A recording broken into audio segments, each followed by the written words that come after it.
Je m'appelle Jonathan Brossard, je suis le CEO de Connectivity Group.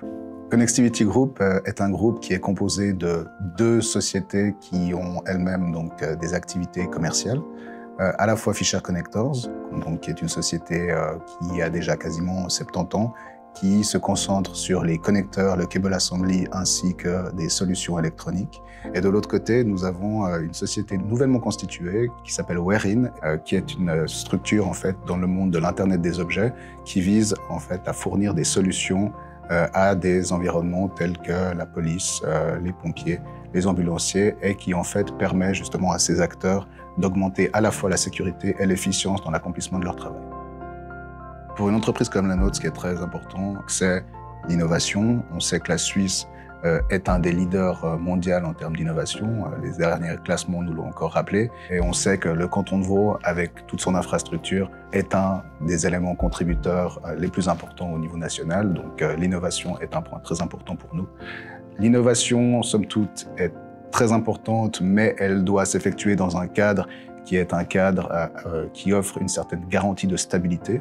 Donc le modèle suisse, autant du point de vue économique que politique, offre cette stabilité qui est importante pour nous. Et en fin de compte, une certaine qualité de vie, mais aussi pour attirer des personnes qui viennent de l'étranger dans un environnement comme le nôtre. C'est vrai que c'est quelque chose de très attractif.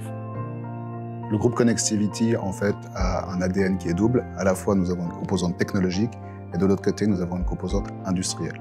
Du point de vue technologique, nous avons accès à un panel de compétences qui est absolument incroyable.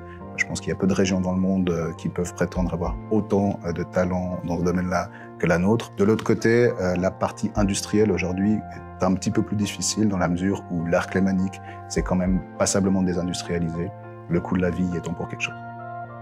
Naturellement, le grand dernier défi que nous avons vécu a été toute cette période d'incertitude qui a commencé, donc je dirais même fin 2019, voire début 2020, avec un certain nombre de conséquences. Ces conséquences ne sont aujourd'hui pas totalement terminées, donc il y a eu beaucoup d'incertitudes. Aujourd'hui, on voit certaines de ces conséquences qui sont plus de l'ordre économique et qui l'ont été dans le passé, mais qui s'annoncent encore un petit peu perturbateurs pour le futur. Des projets, nous en avons énormément. Peut-être même trop à certains égards. Nous avons doublé la taille de la société en l'espace de 6 ans, malgré le Covid. En parallèle, nous avons notre activité Warein, donc qui est cette jeune pousse qui aujourd'hui a un potentiel qui est grandissant et qui ne se fait que de se confirmer jour après jour. Donc le fait de faire grandir ces deux activités, qui somme toute sont très synergiques, a, je pense, un certain niveau de complexité, de sophistication, mais en fin de compte, c'est ce qu'on recherche aussi.